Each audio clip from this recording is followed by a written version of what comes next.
শোন লিলি বোন আমার, ভালো ভালো রান্নাগুলো সব তুই করবি আজ। চিংড়ির মালাইকারি আর মুরগির মাংস আমি নিজে হাতে করব। ভাইটার আমার এই কয়টা মাস ঠিক মতো খাওয়া ঘুম কোনোটাই নেই। আমাদের আদরের ছোট্ট মেয়েটা অসুস্থ, মা মা করে। ছেলেটা এখনো অনুলেখার মৃত্যুটা মেনে নিতে পারেনি। পারবেই বা কি করে? কত কষ্টে ওদের এত বছরের সম্পর্কটা অবশেষে বিয়ের স্বীকৃতি পেয়েছিল।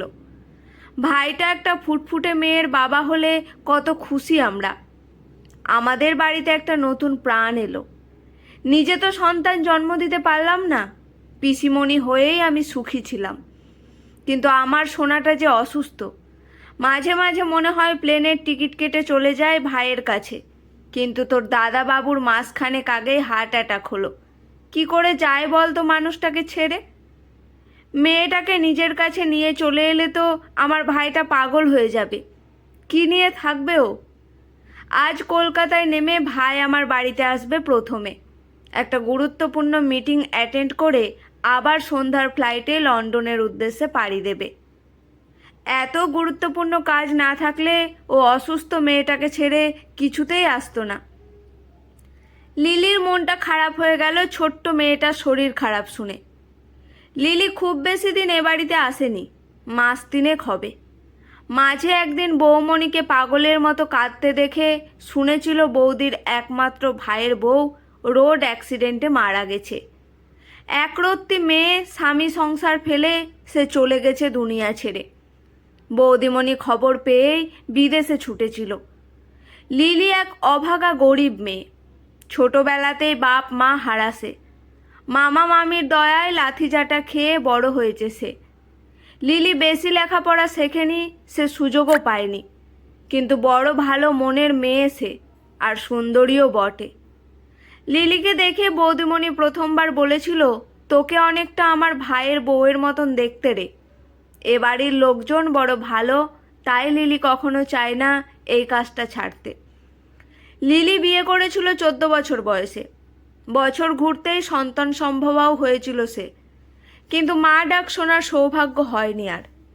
নেশাখর বর ঘাড় ধরে ওই অবস্থাতেই নামিয়ে দিয়েছিল রাস্তায়।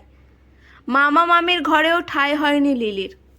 খেতে না পেয়ে রাস্তায় শুয়ে কাটিয়ে পেটের বাচ্চা পেটেই মরেছিল লিলির। এখন সে কথা ভাবতেই লিলির চোখে জল আসে। লিলি এখন এবাড়ির নিচের তলার ঘরে থাকে। দুবেলা ভালো মন্দ খেতে পায়, তাতেই লিলি খুশি। মাঝে মাঝে মনে হয় ওর মা না হলে নাকি মেয়েদের জীবন বৃথা, কিন্তু আর নতুন করে সংসার করার সাহস হয়নি ওর। শুনেছিল ওর বর নতুন বউয়ের সাথে ঘর পেতেছে, অথচ ওই লোকটাকে বিশ্বাস করেই লিলি একমাত্র মাথা গোঁজার জায়গা ছেড়েছিল। মামা বাড়ির সবাইয়ের অমতে গিয়ে বিয়ে করেছিল ওকে। লিলি গেট খুলতেই দেখলো সৌম্য চেহারার এক লম্বা চওড়া মানুষ, ফর্সা গায়ের রং, গাল ভর্তি দাড়ি, হাতে দামি ব্রিফকেস, পরনে কোট প্যান্ট, দামি পারফিউমের গন্ধ নাকে এলো লিলির।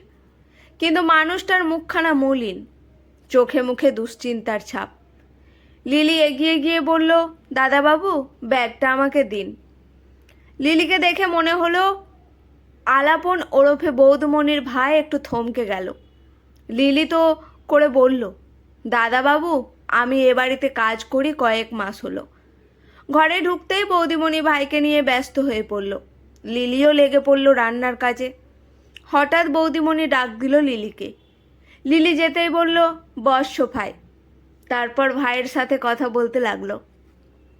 লিলি শুনল বৌদিমণি বলছে, অনেকটা এক দেখতে অনুর মতোই। এত বাচ্চা মেয়ে বুঝতে পারবে তাই। আমরা তো একবার চেষ্টা করে দেখতে পারি।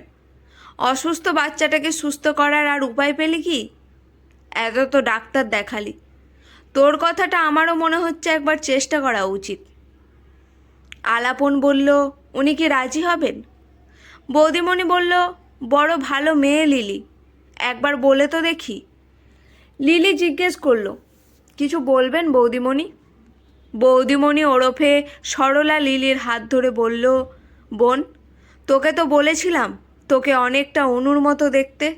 যাবি একবার ছোট্ট মেয়েটার কাছে, তোকে পেয়ে যদি শান্ত হয় সোনাটা। ওর কষ্ট আর সহ্য করতে পারছি না আমরা। আলাপন বলল, আপনাকে মাসে মাসে স্যালারি দেব, আপনি যতটা চাইবেন, শুধু ওর মা হয়ে থাকতে হবে, ও বুঝতে শেখা অবধি। দিদি সবটা বুঝিয়ে দেবে আপনাকে।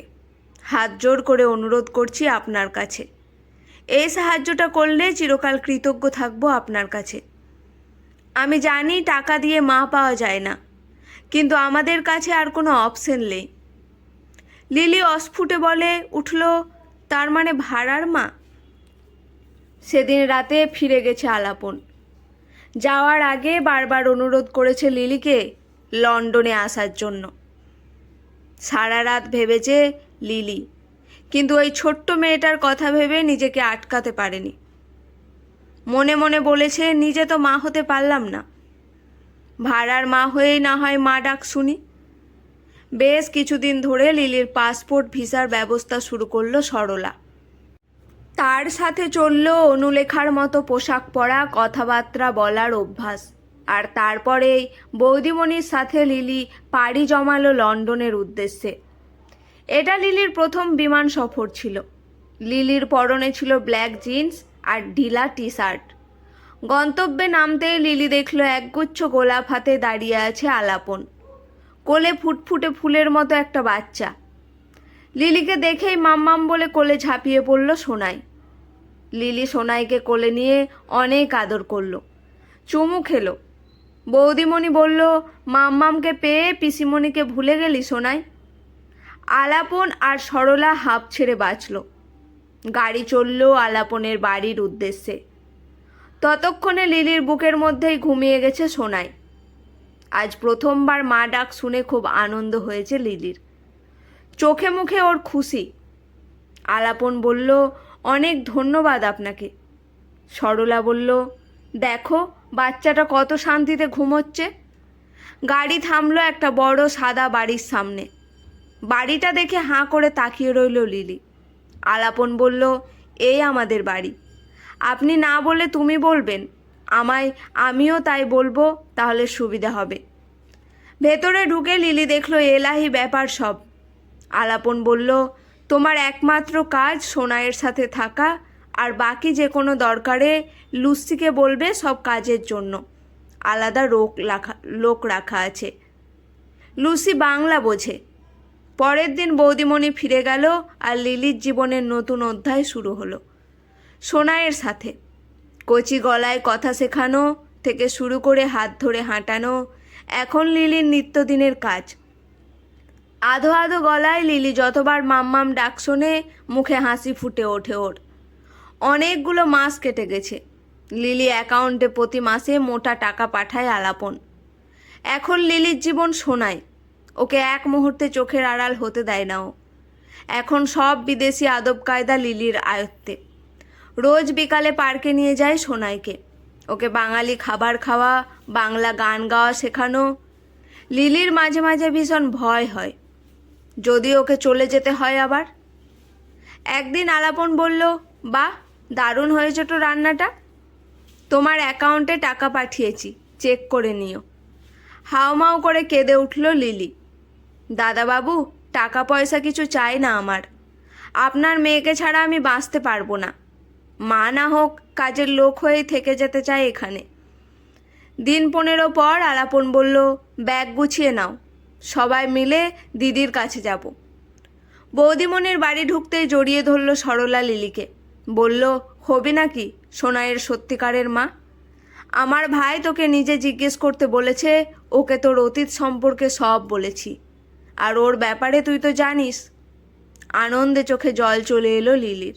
বলল, হ্যাঁ বৌদিমণি, আমি চাই সত্যিকারের মা হতে। সরলা হেসে বলল, বৌদিমণি নয়, দিদি বল, সম্পর্কে এখন আমি তোর ননদ। তারপর একদিন ঠাকুরের সামনে সিঁদুর পরিয়ে আর লিগালভাবে বিয়ে হয়ে গেল আলাপন আর লিলির। আনন্দে হাততালি দিল সোনাই। দুটো মানুষ এক হলো। একটা ভেঙে যাওয়া সংসার নতুন করে শুরু হলো। এরপর বছর কয়েক কেটে গেছে। সোনাইয়ের আবদারে লিলি সোনাইকে নিয়ে এলো নিজের মামার বাড়িতে। দামি গাড়ি থেকে নামতেই বস্তির সবাই ছুটে এলো। এখন লিলির পরনে দামি শাড়ি, গয়না হাতে ধরা, মেয়ের হাতে পাশে সুঠাম দেহি সুন্দর স্বামী। এখন মামার বাড়িতে লিলির কত কদর।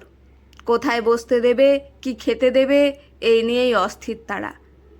লিলি দেখল ঘর থেকে যে মামি ওকে দূর দূর করে তাড়িয়ে দিয়েছিল, সেই গর্ব করছে লিলির জন্য।